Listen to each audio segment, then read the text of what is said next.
tuzashira tuzapfa. Ejo bundi numvise umugabo mu majyaruguru niba yitwa Shizirungu ngo none ko ibiciro byuriye nibyo tuzajya. None nanjye ndavuga ariko mugani tuzarya ibiciro ko tuzarya ibiryo. Ibyo kwirirwa tuvuga ngo twabonye amazu twabonye ibingibi twasanze Imana ibihana abadasenga. Biriya bintu byo mu bigabanye nuzajye nabi ubu nabifite nushakaho kwiteza abantu n'amashyari n'ibiki ujya wicecekera ushima Imana mu mutima kubera ko n'abatajya mu rusengero n'abatajya baza aho ruri bafite inzu bafite n'amamodoka. Ibyo bintu rero cyakora yaguhaye umwana kubera ko abana atari ikintu kibonwa n'umuntu wese uzaza uhame ubivuge. Ariko ibindi byo nimushaka mu bigabanye ubu biziranyeho n'Imana uvuga uti yarampaye. Ariko kwirirwa utuzengereza ngo yarakubakiye yubakiye n'abandi byiyo byihore by'amazu ni mubireke. Turashaka kuvuga izindi mbaraga zikora ibindi bintu birenze iby'amazu. Iby'amazu tubihuriyeho n'abatasenga. Jya mu mujyi wa Kigali uzenguruka quartier commerciale na Mateus urebe ugenda ubazo buri muryango uyu n'uwandi uyu n'uwandi uzasanga batazi abenshi batazi ko Yesu ari umwana. Dufite abantu bangijwe n'itorero n'idini na kwitorero ndaribeshye nibiriho no guhinduka k'ubuyobozi n'ibiki mwaganira ngo urabona ibi bintu ese mbere mundi bitaraba gutya wari bifite menyungu iki. Hari abantu rembaza yeko nibura hari akantu ka birote wajya gubona ntako ariko itorero ryawe nani Yesu yagiye ku musaraba yambaye ubusa. Jo bundi narabibabwiye abantu genda yagiye muri Israel amakuru ndayafite yagiye ku musaraba atambaye zero. Umwana w'umusore imyaka 33 imbere ya nyina ajya ku musaraba inyabihanga na nyina haramureba ari Imana mu byaremwe byose nta kitararemwe nawe. Nturangije urimo ravanga itorero ryawe nani wigeze wurira inyabihanga wo. Nagira ngo mbabwire mwa bakristo mujye mwibuka gushyiraho Kristo w'i Nazareti. Ako kantu nako nagaskoreye ubushakashatsi mu cuba. Muri Israel hari ba Yesu benshi ariko w'i Nazareti yari umwe kandi bagashyiraho Kristo uwasizwe. Bose ntago bari barasizwe. No muri Arsenal harimo Jesus. N'umuntu urahuriye rwari bicurana ushobora gusanga byamuzengereje. Nagiye kwiga primaire mfite imyaka 7 ndi umuhanga n'inkono y'itabi n'ikirere n'ibintu byose narabyigishijwe na papa mbyana. Wavuye mu ibyo bintu wavuye muri uwo mwanda koko. Tugira abantu b'abanyeshyari abanyeshyari namwe bafitiye ubutumwa bwanyu nuko murimo mukerereza ibisubizo byanyu. Yugira ishyari ibintu byawe wari kuzabona byigira inyuma. Muri gabanya rero kugira ngo n'ibyanyu bize. Nakunze umusore umwe w'umustar witwa Bruce Melody. Yaravuze ngo ishyari niribi ndarizi nararigize. Ngo najyaga ndigira ngo nkirirwa mbara ibintu by'abandi nkibarirwa kubara ibyanyu.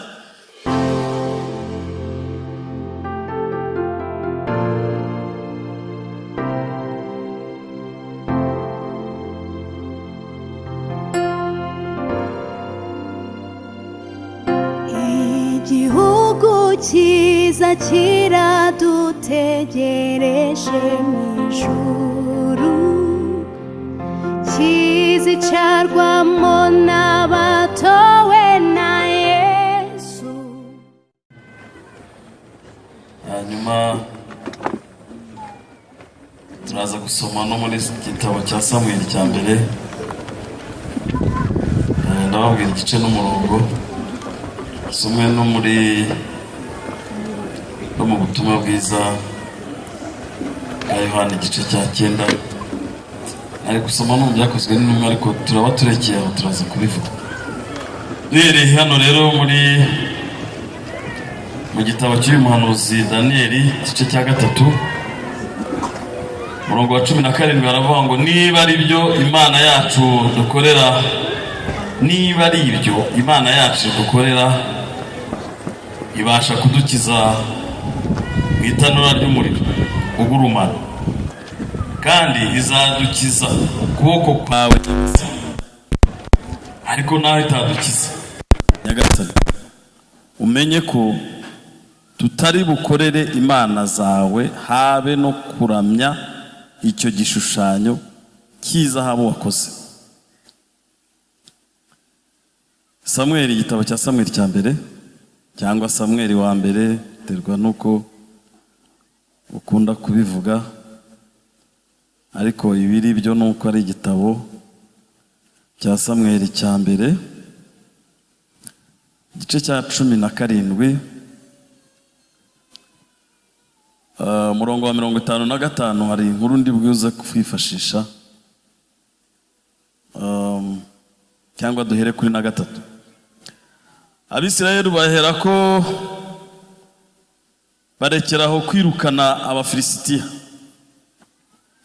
baragaruka basahura urugerero rwabo, maze Dawidi yenda igihanga cy'umufilisitiya kijyana i Yerusalemu, ariko intwaro ze zibika mu ihema rye.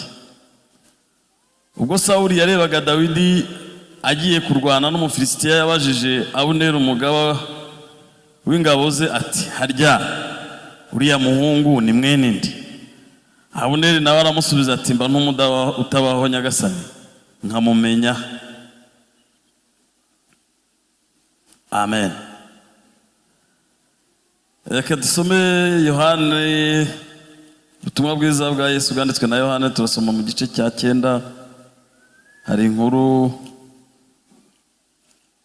ntari buvugeho byinshi ariko nayo turi buze kwifashisha. Igice cya 9 umurongo wa 10.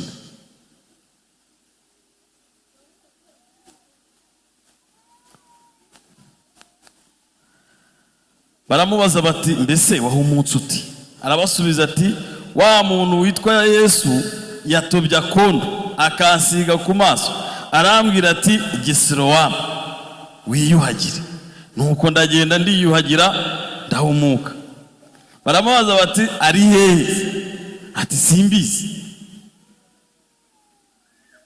Amen. Nimurekere aho ngaho twamaze gusoma. Amen.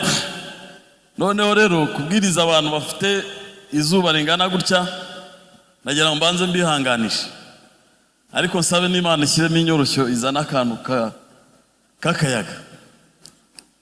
Haleluya, haleluya. Nitwa Pasiteri Callixte Rubazinda, naturutse i Kigali nk'uko mwabyumvise. Kwirirwa mvuga ngo ndi umugabo w'abana n'umugore se, byo ni ngombwa. Abana byo ni ngombwa kubivuga kuko ni umwanda uva ku Uwiteka, imbuto z'inda nizo ngororano itanga, hahirwa. Iyo ibintu byajemo amahirwe ku Mana, hari abashobora guhirwa n'abadahirwa. Jyewe narahiriwe, mfite abahungu n'abakobwa. Imana nihabwa icyubahiro. Kugira umugore nawe ndamufite, ntamufite ntabwo nahagarara hano ntibankundira. Ndavuga uri umugabo ugomba kuba ufite umugore. Hanyuma mfite ntashyo z'umugore wanjye, nawe yambwiye ngo mbasuhuze, agira amagambo makeya ariko ndibuka ko yabimbwiye ibyo bintu. Tujye rero mu ijambo ry'Imana. Amen. Amen. Pasiteri wanyu mushumba yavuze ibintu byinshi, yavuze imbaraga z'Imana uko zikora, iz'Umwuka Wera, n'ibindi. Hari ibintu tuvuga, izi mbaraga n'ubu bushobozi bwazo nuko guhamya birimo uburyo butatu. Uburyo bwa mbere ni ubungubu bw'aba basore bajyanye mu muriro, hanyuma ariko mbere yuko babajyana babanza kwidetermina, baravuga ngo naho Imana yacu itadukiza.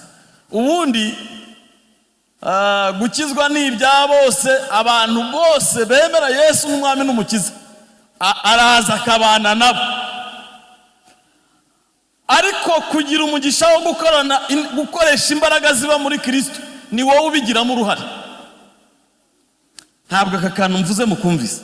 Gukizwa ku bantu bose bapfukamye hano tukabasengera bakabatizwa mu mazi menshi ni ibya bose.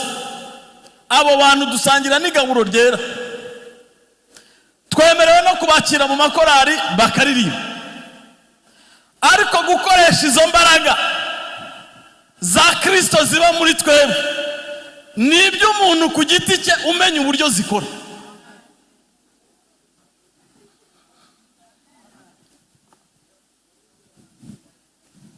ikintu namenye nuko kwizera bifite imbaraga nyinshi cyane ku gakiza twaha,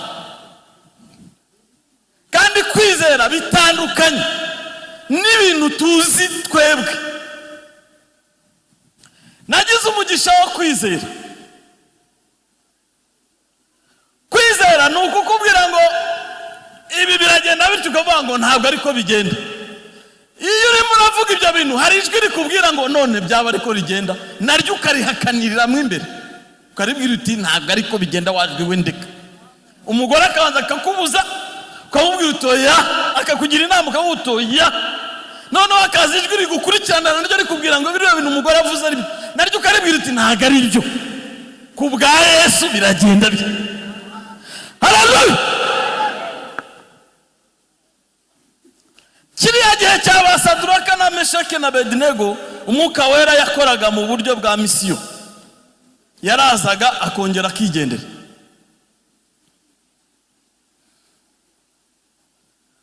Ariko uriya munsi intego murayifitiye, nta nimumbwire ngo nimbabwire intego murayifite. Ni imbaraga zo guhamya no mu gihe cy'umuriro, mu gihe cy'ibibazo ukagumya uvuga ko Yesu ari umwana. Nimuze no kujya mu bindi oya, ni igihe cy'ibibazo ugakomeza ukizirika ku Mana.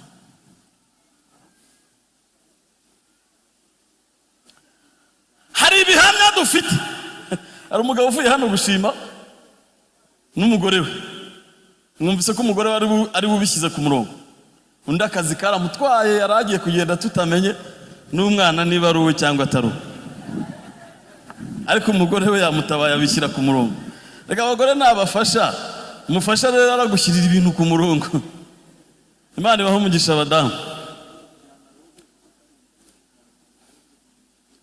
Hari uburyo ziriya mbaraga zikora, tugahagarara hano imbere y'abera tukabivuga. Ibyo ni ibintu biba byarakoretse tukabirebesha amaso, hanyuma tugahagarara hano tukavuga ngo Imana yampaye iki, Imana yagize gutya, Imana yagize gutya. Biriya bintu nta nubwo tukibikuririza cyane abantu b'inshuti zanjye tugendana, ibyo kwirirwa tuvuga ngo twabonye amazu, twabonye ibingibi, twasanze Imana ibihana badasenga.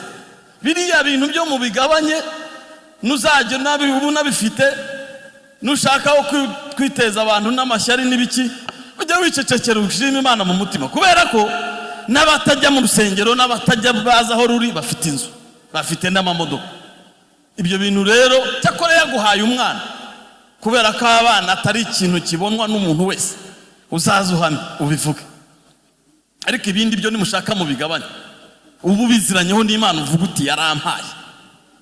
Ariko kwirirwa utuzengereza ngo yarakubakiye, yubakiye n'abandi byiyo byihore. By'amazu ni mubireke. Turashaka kuvuga izindi mbaraga zikora ibindi bintu birenze iby'amazu. Iby'amazu tubihuriyeho n'abatasenga. Jya mu mujyi wa Kigali uzenguruka quartier commerciale na Mateus urebe, ugenda ubazo buri muryango, uyu ni uwandi. Uzasanga batazi, abenshi batazi ko Yesu ari umwana. Ariko yarabahaye. Kandi ni kwikora ntiwana yibaza ngo kubera iki. Igira ubudahangarwa bwayo. Nimuyimere icyubahiro. Igira ubudahangarwa bwayo bwo kugira abantu bagufi bakareshya nanjye, abandi bakareshya na perezida, abandi bakagira gute. Rero hari umugabo watubwiye ngo iyo ibonye abagufi n'abarebare, inzobe n'ibikara n'imibiri yombi n'ibiki, ngo yumva binejeje cyane. Ariko siko nakoze ibintu bizima. Nimuyikomere amashyi menshi.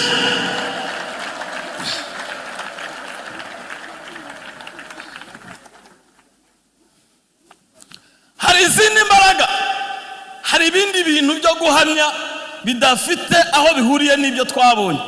Bibiliya ivuga mu Baheburayo ngira ngo ni igice cya 11 cyangwa na 2, ni ukubwo tugoswe n'igicu cy'abahamya bangana batyo. Bariya bo n'uyu munsi nabahamya kuri twebwe. Nahoze ndeba muri Bibiliya harimo abahamya benshi ku buryo nta kintu ushobora kwitwaza ngo ucike Imana. Kirazira. Ibibazo urimo byose hari umuntu wabinyuzemo mbere yawe kandi aratsinda. Ni nayo mpamvu ugomba kugenza make. Abapfakazi bari bano bapfakaye igihe kinini, cyangwa se bapfakaye bafite abana cyangwa se badafite abana.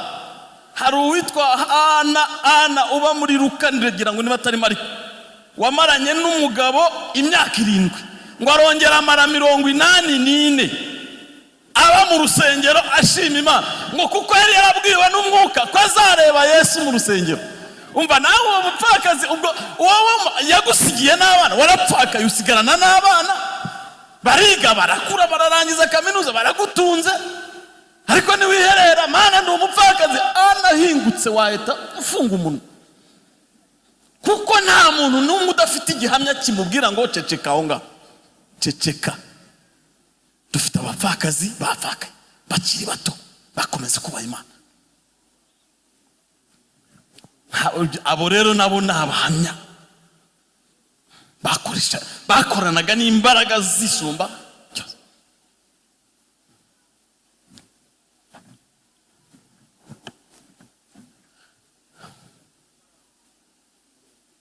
Mu isezerano rya kera habagaho abantu bideteri bafata icyemezo Imana igahita izigakorana nabo ako kanya. Kwari ukwiyemeza gusa igahita iza. Umunsi Mose atuma abatasi 12 bahagarira imiryango ya Isirayeli hagarutse abo bagabo uko ari 12 kandi baza bafite n'icyo bita sample. Bafite sample ibintu bigaragara igihugu gifite ibyo kurya n'urugero twabaha ngibi twasoromye ariko wapi. Kandi cyantangaje Imana irareka abanyantege bakaba ari bo banza kuvuga ntihere ku banyambaraga ihere ku banyantege bakagomba kwivovota bakavuga tuzashira tuzapfa. Ejo bundi numvise umugabo mu majyaruguru niba yitwa Shizirungu ngo none ko ibiciro byuriye nibyo tuzajya nanjye ndavuga ariko bamugani tuzarya ibiciro ko tuzarya ibiryo ura mucumba nta meresheje umuceri kanyarira ntago mubyumvise. Ariko Imana yaremye abantu bayo. Haleluya. Bibiliya iravuga ngo ibasha gukora ibiruta cyane. Efeso 3:20.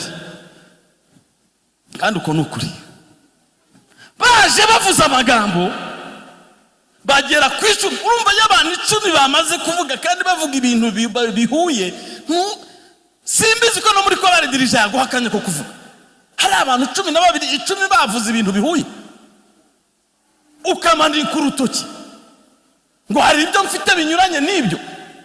Bene abo bantu niko batangira ngo mfite igitekerezo kinyuranye n'ibyo bigatuma na rya 10 ribakurikira ngo bikinyuranye ntago twajyanye sibyo bintu ntiwabibonye.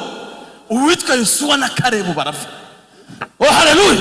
Ugomba kuba mu mbaraga zituma uvuga. Imana mu by'ukuri Imana yacu igira n'uburakari niba mutari mubizi icyabucogo ni Yesu yagiye ku musaraba acogoza burakari mujye mubimenya. Ubundi yaravumbikaga igakasa muri gataba nta n'imisaraba bashizeho igahamba. Mose yigeze kwigirira umugisha aravuga ati ndifuza kukureba. Aravuga nta muntu mbona ngo abeho. Icyo kintu ntuzongere no kukivuga. Nta muntu turebana ngo abeho. Cyakora ngiye kuguha akantu ndakuhisha ahantu mu rutare nyuze kugira neza imbere yawe uzabona mu mugongo utwara ujye uvuga uti nayibonye mu mugongo. Mose arabizi ko itarebwa ariko Yesu twaramurebye we twarebye Yesu baramumanika buriya ndataniye reka ndagaruka kuri Yesu ndamugarukaho nyuma ngiye kuri Yesu ibindi nahita mbireka. Imana yafashe icyemezo mushumba uziko urugendo rw'Abisirayeli uziko rwarangiriye kuri iriya misiyo. Uziko misiyo y'Abisirayeli yo kutazagera i Kanani bose usibye bari abagabo 2 yarangiriye hari kuko yaravuze ati ngiye kubica bamara. Mose aravuga ati nubica nanjye turekane turacyari hafi yo mu Egiputa. Barahita bamenya amakuru bavuge ko wananiwe kubajyana. Mose urabamara bigende bite none ko bantemukiye ko ari abantu batizera bapfeka ati naba ariko naba Rogera wose mbagire gute okay ngaho ni mugende ariko ndagenda mbica gake. Biba myaka 40 yari yo kugira ngo igende mu Bisirayeli bose muzi bahagurutse hashitse abagabo naba bavuze amakuru mazima. Cyubahiro n'Imana. Yosuwa n'uyu Kalebu abateoloji bavuga ko ashobora kuba atari n'uwo mu miryango y'Abisirayeli ahubwo ngo ikintu yakoze ngo yomatanya n'iki n'Uwiteka Uwiteka ahita amwinjiza mu muryango wayo. Ni nacyo cyatumye bageze i Kanani hatanzwe imigabane. Yosuwa aramwibagirwa, ariko ntiyamwibagiwe kundi ahantu yagombaga guhabwa hitwa i Heburoni hari abagabo b'Abanaki. Aravuga ati rero ibi bintu tugiye kubiha Kalebu yadusaba ko tubafasha. Aramwihorera. Kalebu niwe wagiye kwivuganira, aravuga ati uribuka iby'Imana yatuvuzeho kutankatira. Avuga ati se ndagukatira na ahantu ho gukatwa, jewe hampe ikibazo zambaraga nari mfite cyagiye n'uyu munsi ndizo mfite. Ufite ikihe kibazo? Nkatira ibintu byihorera. Ngo aramukatira ngo hitwa hari hatuye abagabo bitwa bakiriya Taruba. Aruba ngo yari umwuzukuru w'Abanaki, ibigabo birebire bya metero 6. Aragenda uwitwa Kalebu arabakubita umugoroba umwe gusa, arabarangiza ngo ahita atura i Heburoni, ngo ahinduka gakondo ke na bugingo. Agira ngo uzabona gakondo nta bintu warwanyije. Kirazira ubimenye, nubwo turi mu mbabazi za Kristo uzabona gakondo hari ibyo warwanyije, hari ibyo warwanye nabyo. Cyubahiro kibi cy'Imana. Guhamya.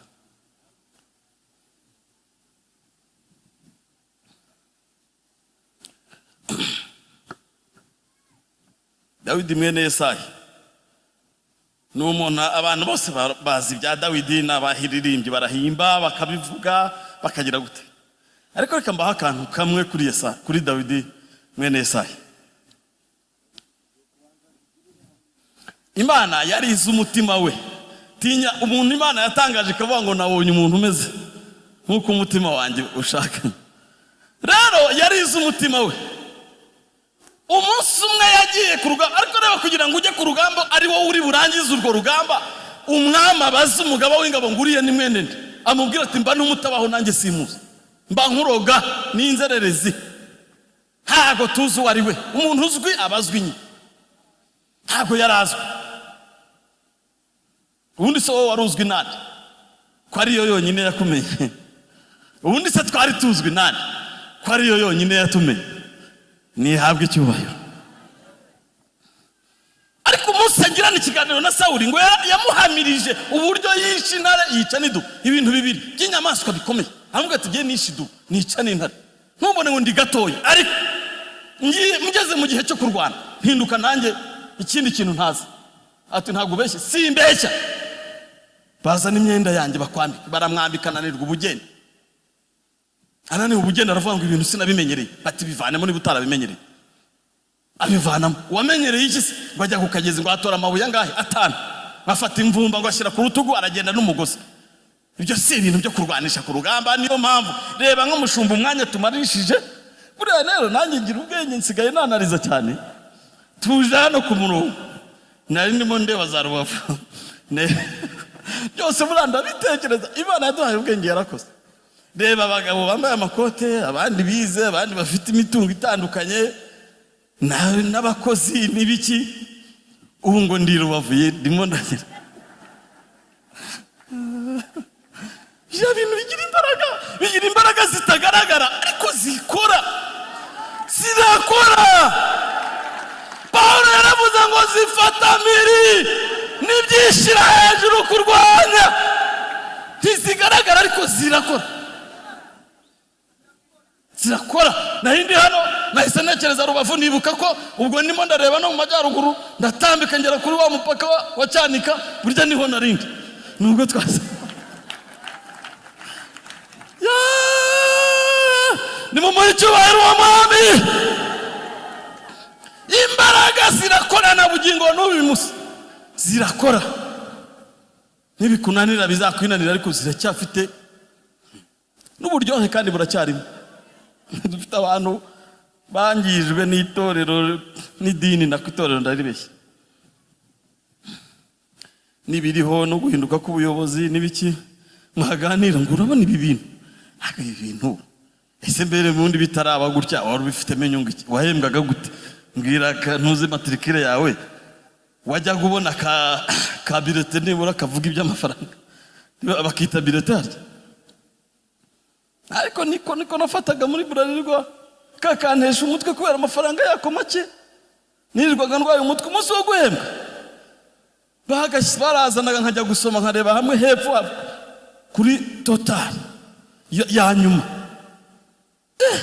ahita nkuramo inzu nkahita nkuramo amadeni nkahita bikanga nkahita ndwara umutwe imitsi ikamfatira indi ikamfatira. Hari abantu rero mbazaye ko nibura hari akantu ka birote wajya kubona ntako ariko itorero ryawe nani Yesu yagiye ku musaraba yambaye gusa ejo bundi narabibabwiye abantu yenda yagiye muri Israel amakuru ndayafite yagiye ku musaraba atambaye zero umwana w'umusore imyaka 33 imbere ya nyina ajya ku musaraba inyabihanga na nyina haramureba ari Imana mu byaremwe byose nta kitararemwe nawe nturangije urimo urabanga itorero ryawe nani wigeze wurira inyabihanga wowe uri w'inyabiwa gute mu magambo 7 yavuze hari aho yavuze ngo byose birarangiye ariya magambo yavuze areba inanga azagahogo nagira ngo mbatangarize ko Yesu yacunguye itorero abishaka ariko wituzengereza ngo itorero ryawe ntaryo tangira bushya ahubwo ubusaba amavuta y'Imana yongere yinjire uri muri kerereza uri muri ibeshya Yesu yaratsinze.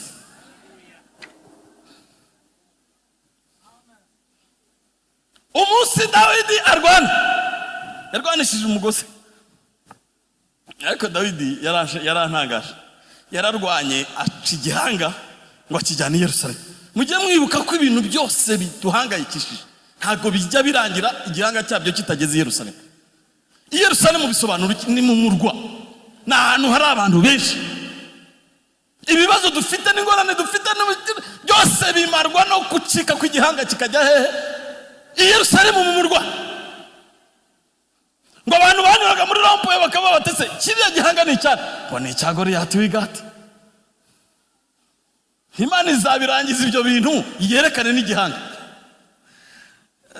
Abaparikotirete bacu bo hambere b'abagabo bekerega mwebwe abagabo b'iki gihe n'abasore b'iki gihe mwavutse ku ngoma nziza iriho n'agafaranga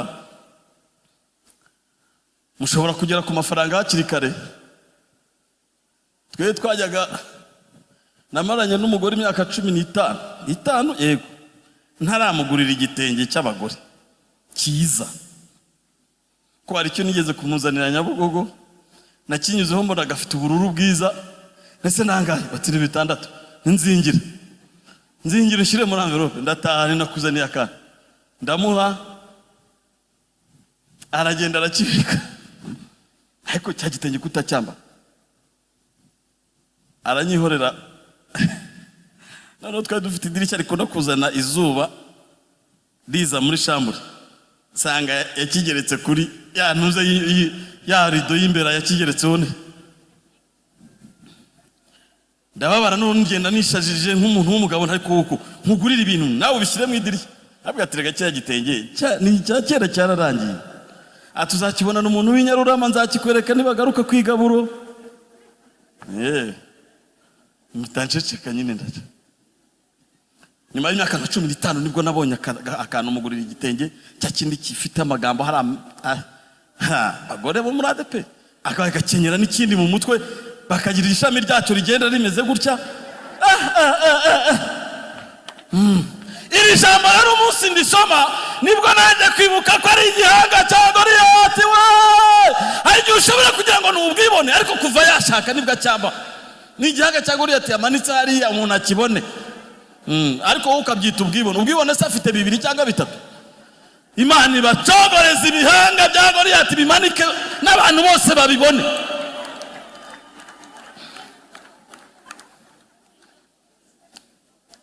Bihinduka ubuhamya ahantu hose babibona.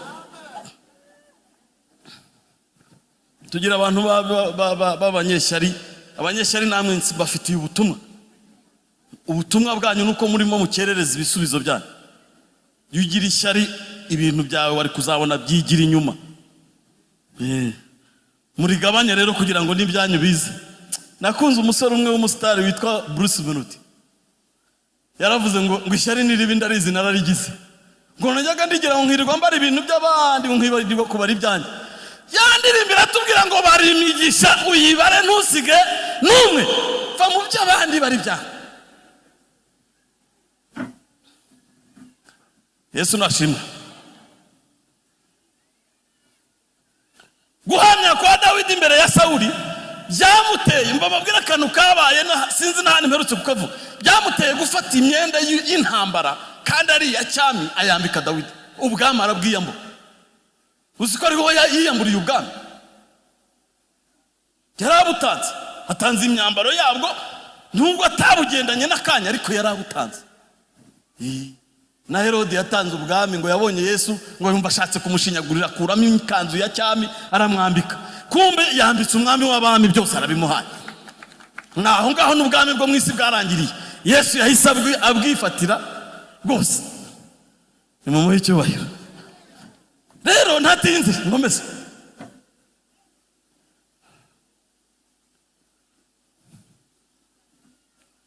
Umugabo witwa Stefano yashyizweho n'itsinda ry'abadiyakoni cyangwa abigishwa bakuru, baba ari bo bamutoranya ngo kuko bamubonyemo umwuka wera no kwitonda, baramutoranya. Ariko kubera ko yagiraga umwuka wera mwinshi no guhamya, baramwanga cyane. Na Sawuli aza kwica. Nasomye nsanga ngo bashatse abagabo, hari aho Bibiliya ivuga bibigorye, oya ariko ahangaha mu byakozwe n'umwe n'abagabo b'abanyabinyoma baramushinja.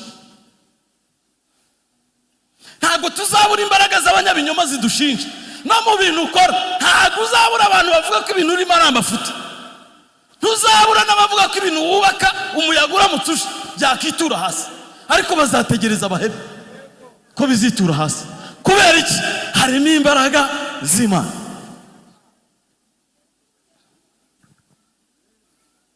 Baramubwiye ngo bumvise avuga ngo yemera Yesu Kristo w'i Nazareti. Nagira ngo mbabwire mwa bakristo mujye mwibuka gushyiraho Kristo w'i Nazareti. Ako kantu nako nagakoreye ubushakashatsi mu cyumba. Muri Israeli hari ba Yesu benshi, ariko w'i Nazareti yari umwe, kandi bagashyiraho Kristo wasizwe. Bose ntago bari barasizwe. No muri Arsenal harimo Jesus.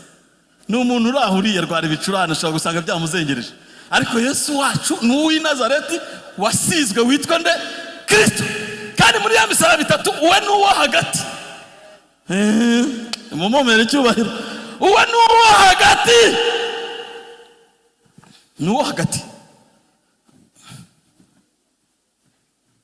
Imisaraba buriya nayo igira amoko menshi. Abaroma bagiraga uw'igiti gihagaze, bakagira umeze nk'ukuba, bakagira, ariko muri kiriya gihe Yesu yazaga bari bafite umeze nko guteranya. Haleluya. Abahanga rero muri theology baravuga ngo Adamu igihe acumura hajemo akangaka gatambitse, Imana iragenda iraceceka, ariko isigize ivuze ijambo. Yaravuze ngo mu rubyaro rw'uyu mugore hazavuka kandi hazagira gute? Yesu aravuka. Yesu yavutse mu buryo bw'igitangaza ku buryo n'abadayimoni batamenye ibyo. Abadayimoni baheruka amakuru yiyemeza kuzaza mu isi, ariko ntibamenye amakuru yo kuza. Bari kuyamenya si Imana imenyesha abadayimoni amakuru yayo. Kirazira. N'ubundi bahora batumwaza ngo twacumuye, ariko ntibamenye aho twihanira. Bashobora kukubona wacumuye, ariko ntibamenye uko wihana. Kandi mu byakozwe, mu byahishuwe harimo akajambo kavuga ibice bitatu nyura mu murongo wa 17 2:17, ariko haravuga ngo unesha nzamuha ibuye ry'igitare ryanditseho izina ritazwi n'umuntu, keretse umuntu wari hafi. Uza amakuru yaryo mushumba navumbuye. Reka nze nyakubwire nkwegere. Umurezi wacu Satani agenda yitwaje n'amazina yacu. Yagiye kuturega, aravuga ati ndarega Kariste, ndarega Vincent. Yavuze ko ari Muhanga kandi ari mu Ruhango. Ntago wamwumvise kuri telefone? Mana nawe wagiye uca imanza zitabera ko nkuzi. Nuko Satani n'umurezi niryo zina rye burya rikuru. Azaturega rero turinde twinjira mu marembo y'ijuru. Akikurega akurega telefone ya Nyabugogo ya zamani, akikurega winjira mu marembo y'ijuru. Uwo muntu uko yinjiye ati ni muzima, ariko ninde ari kuri gushaka? Ni Vincent ndamuzi yakoreraga Nyabugogo. Begure ryabuye bashaka izina Vincent bahe, kuko izina riri mu ryabuye ntawe rihuriye na Vincent. Nukuvuga Imana Yesu yari yemeje asibanganya n'ibimenyetso by'ibizadukurikira. Nta bihari, mujye mwihana neza, mukora ibintu neza. umurezi agenda turega utuntu ariko azamwara. Nkuko Yesu yaje mu isi ntabimenye, ni nako azatujyana mu ijuru atabizi. Yesu yaje mu kanwa ka marayika.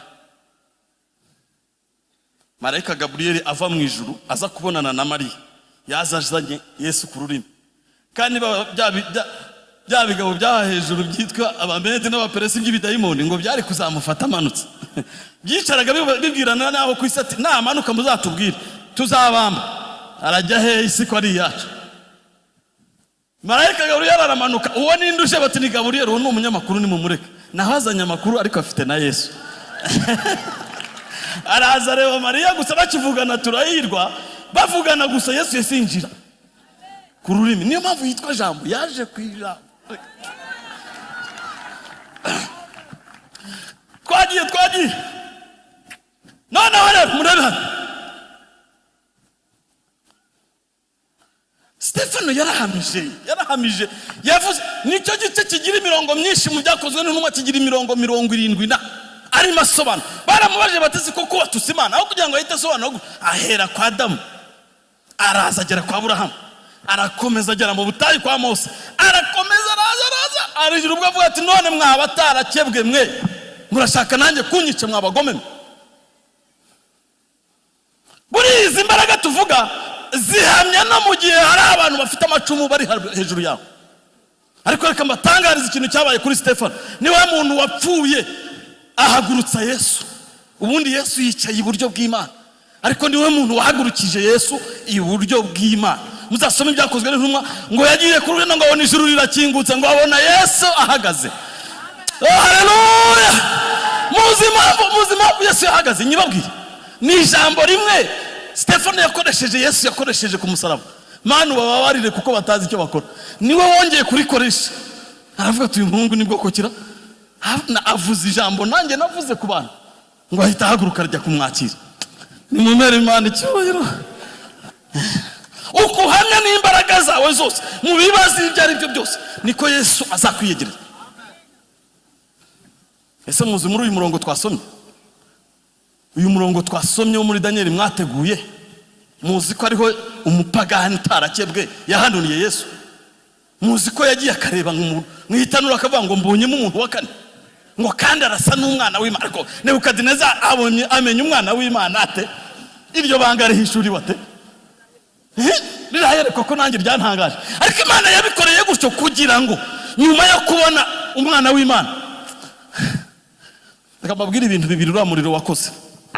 Mushumba, uriya muriro kubera ko wari urimo Yesu waje kujyamo sirikwi. Ahantu Yesu ari haba hari sirikwi. Uyageze hano nta dayimoni yaza. Bimwe bavuga kare bumva bavuga ngo duhuriye he mwana w'Imana, biruka. Yari ari muri uriya muriro rero hazamo sirikwi. Iyo sirikwi rero yakoze akantu kamwe ko gufata abagabo bagiye babatwaye ngo babajugunyemo. Bagiye bikoreye baryabagabo babajugunyemo bagahita bikubitaho bagapfa. Ngo ibirimo by'umuriro bikabyica. Ariko ibirimo by'umuriro byica umuntu wagiye yijyanye ntabashe gukata. Abantu bose hakabiramo n'umwe byahushije. Ntabwo byari gushoboka kubera iki? Harimo umuriro wa Yesu. Kandi afite na ntuzi yo kwakira bari abahungu yishimye cyane. Hari umugabo watwigishije aratubwira ngo mu ijuru ngo baravuze ngo naho Imana yacu itadukiza. Ngo mu ijuru hari inama ngo itagara ngo Imana iravuga ngo tubigenze gute? Ngo mumvise ibyo bari abahungu. Ngo Yesu aravuga ngo ndagiye nubwo igihe kitaragera. Ngiyeyo. Nigiriyeyo bari abahungu bararenze. Ngo ahita aza mu muriro. Ati ndagiye nubwo igihe kitaragera. Naho Imana yacu itadukiza. Tiko bakabijera. Ibintu birakomeye bifite imbaraga. Naho Imana yacu itadukiza. Ntidushobora kandi jya ubihamya.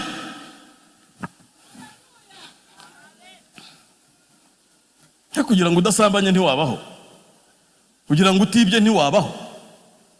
Umuntu agufata kugwatiriza kugira umugore wa kabiri ngo yishyura inzu ngo akarihirira n'abana, kandi ukunda na Gahogo, ukunda na Hoziyana, ukunda n'iyi.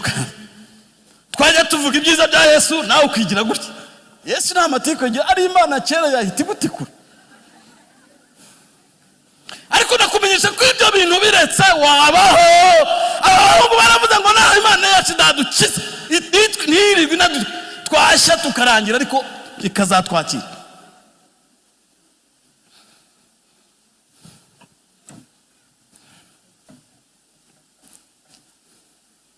hari imbaraga zirahari kandi ziranakora.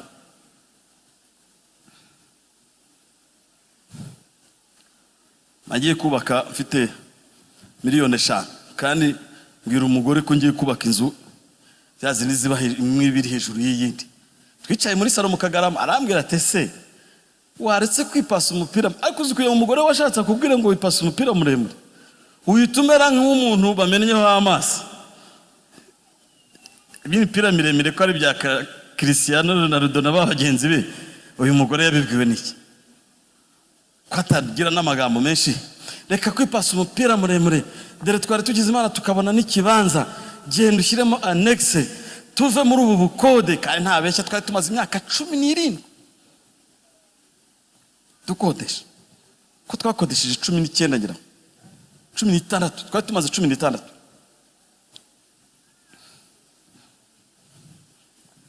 hanyuma abantu nimubareke bagende,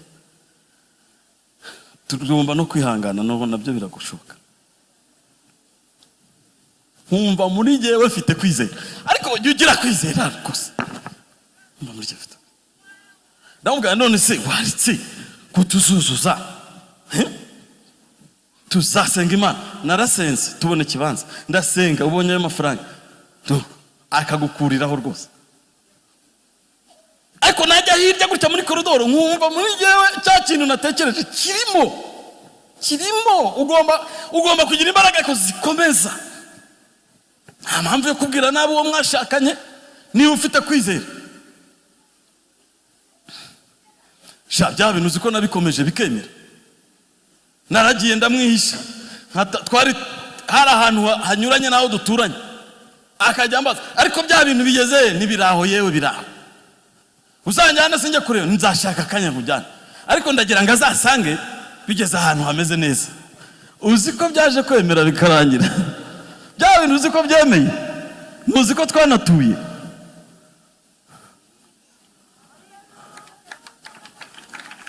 twaratuye nyuma y'imyaka 19. mujyana yo rero naramenye dani, abagore n'abana beza. tugeze amujyana hejuru, hari urwego ruba rujyayo aho banyuraga bamena, ajya haratambagira ngo ahantu hazamuye agaciro disi. naramubwiye ati nzagusomera, hari tano tuzajyamo ngusomere, umbwira ukuntu nipashije umupira muremure ukaba usigaye uzamuka esikariye. kandi mfite umushinga wo gushyiraho na kandi bita lift, nzagashyiraho ndimo ndasaza nayo kuzajya ndwana na esikariye kagiye kanjyana.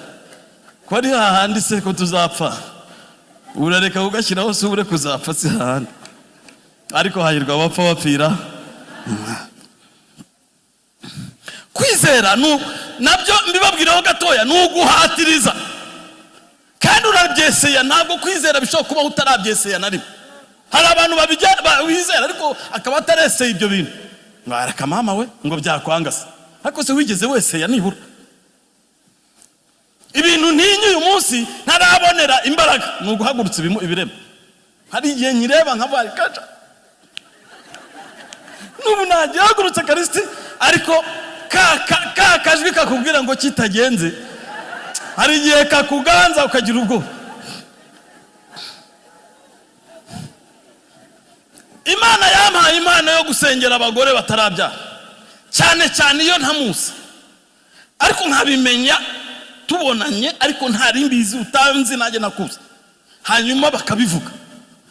ndabizi ko bikora ibyo bintu kuri gihe, ariko hari n'igihe njya vuga ariko wajya nikunguza nkabikora n'ikindi gihe bitakunda.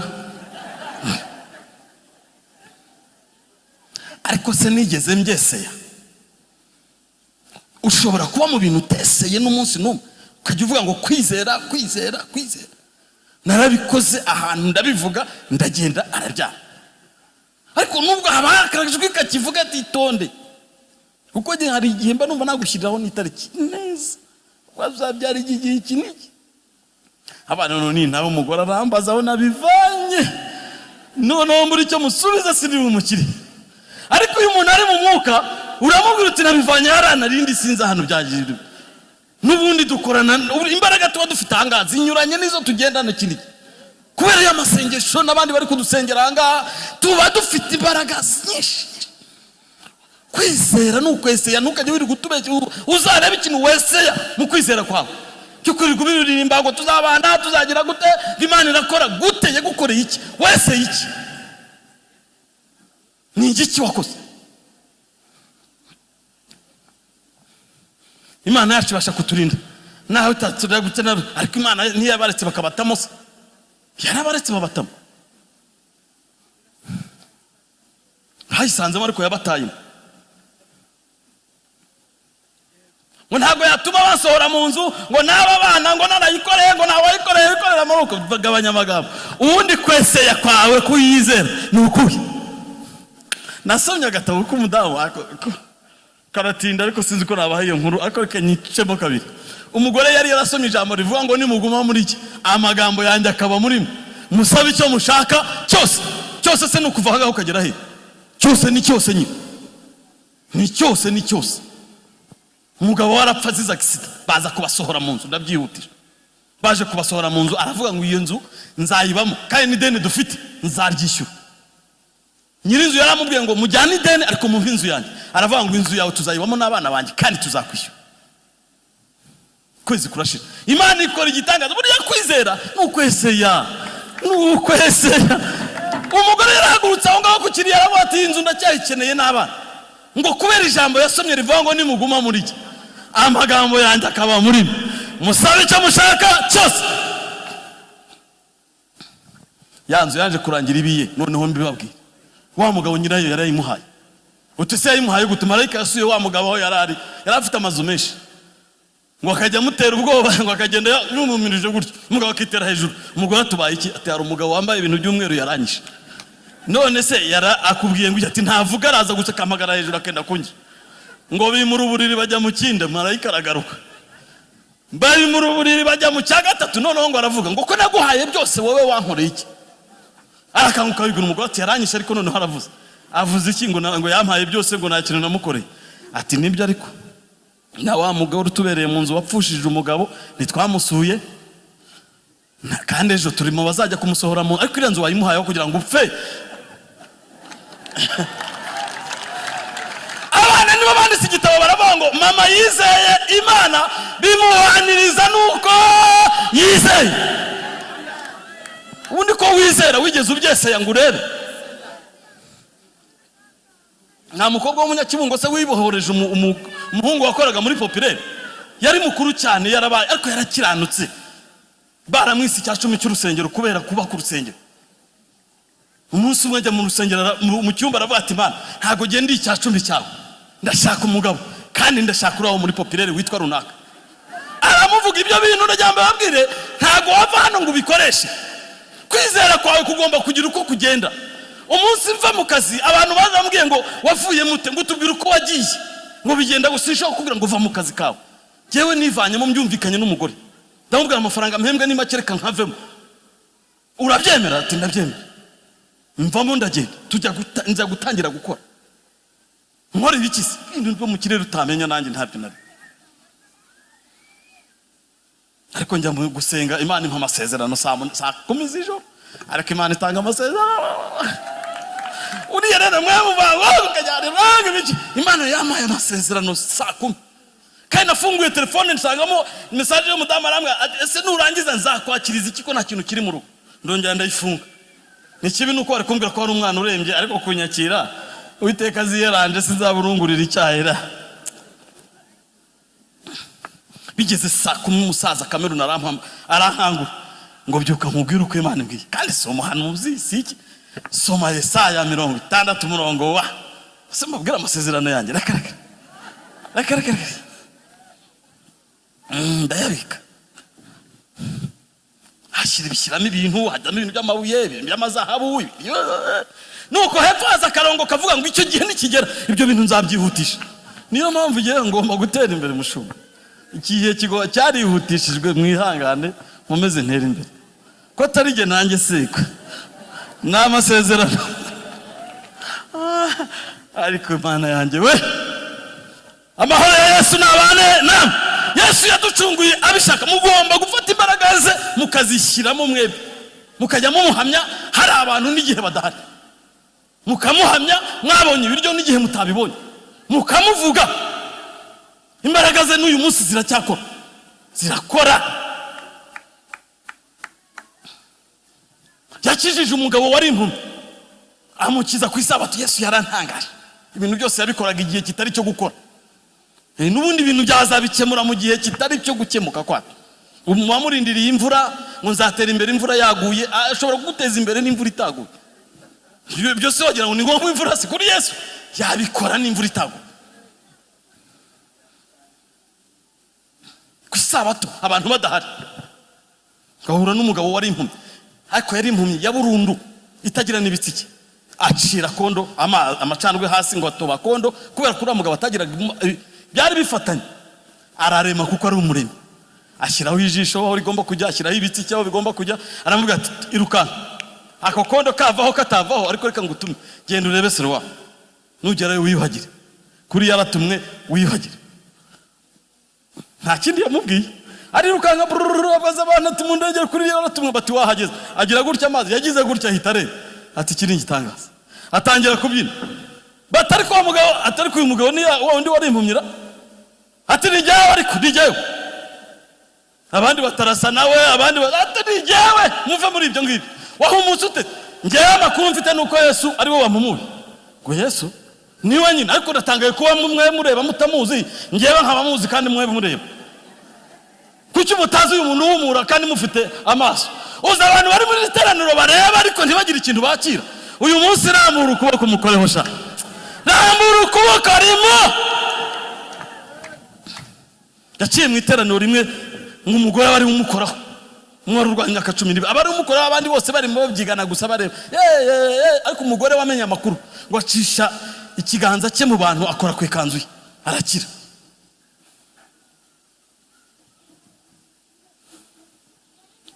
Urashaka guhumuka se nawe ngo umenye aya makuru ya Yesu? Nicyo cyadukuye Kigali. Izi mbaraga ziracyakorera, zirakora. Nanywaga itabi ryinshi kera ntarakiza. Nanywaga itabi ryinshi kandi itabi buri ubugome bwaryo nuko ritagira ikintu rishyira mu nda, ariko ukaryibuka nk'umuntu ushonje. Uba wicaranye n'abantu ukumva akantu kakubwiye tabara tabara. Mbese n'ibintu bimeze nk'abadayimoni rwose uvugishije ukuri. None se kuba wicaranye n'abantu si ikintu ushyira mu nda ngo urahaga, ntaguye mu kanwa uri bwumve nk'agatobe cyangwa ikindi kintu ashwe. Ariko ukumva akatima kakubwira ati tabara. Ati ntabwo wumvise umuntu uri kurinywa umuyaga urimo urazamuka gutya, ati buri hari hirya ukajya kumutega ngo agusome. Icyo kintu nta wundi muntu wakikwimura mu mutima uretse umwami w'abantu. Ibyo bintu nabibayemo, izo bitabi narabinyweye nkiri umwana muto. Nagiye kwiga primaire mfite imyaka 7, ndi umuhanga n'inkono y'itabi n'ikirere n'ibintu byose narabyigishijwe na papa mbyana. Wavuye mu ibyo bintu, wavuye muri uwo mwanda koko. Ndashaka kugusengera. Iki giterane kiba cyatumye Hoziyana ihaguruka. Hoziyana n'ubwa mbere sokanye nayo, ariko bagira gahunda iteye ubwo. Buriya bafite n'indirimbo ko zikurikirana. Ubu ushobora kwidumbukiza ukavuga ngo gitare we gitare, buriya kuri ntuze yabo aho irira hari n'abahanga byo kuza kuvuga ngo ariko ngo gitare kwitaza aba woroheje ribuze, ariko ntiwamenya aho bisetinze hari. Ibintu bimese biri mu bwenge bwinshi, kandi reka bigire n'ubwenge.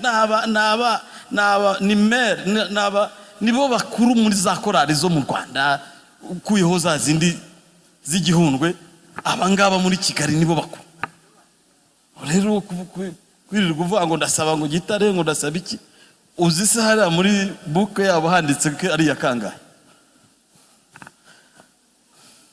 Ariko imbaraga bakoresha mwabonye n'imyaka yabo, harimo n'abasaza, harimo n'abakecuru, harimo n'abakiri batoya.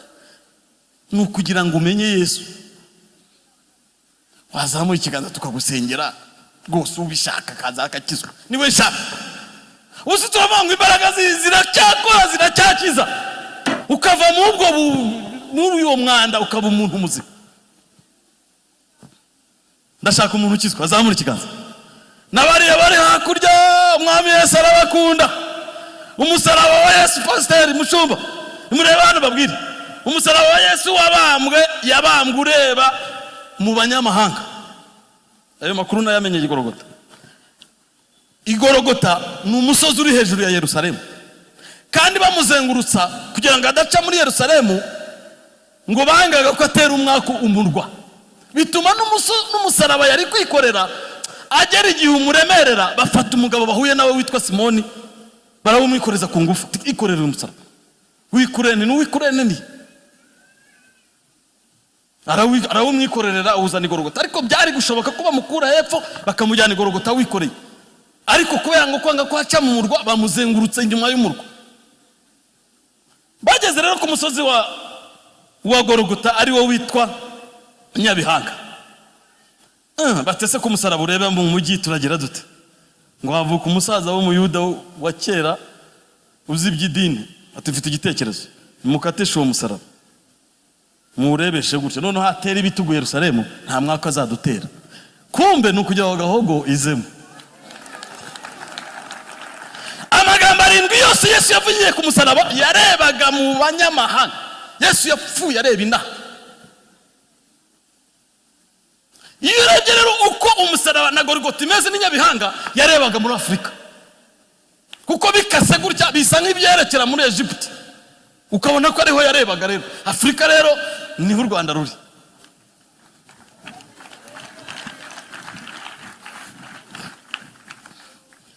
Twagize umugisha wo kubona ubutumwa.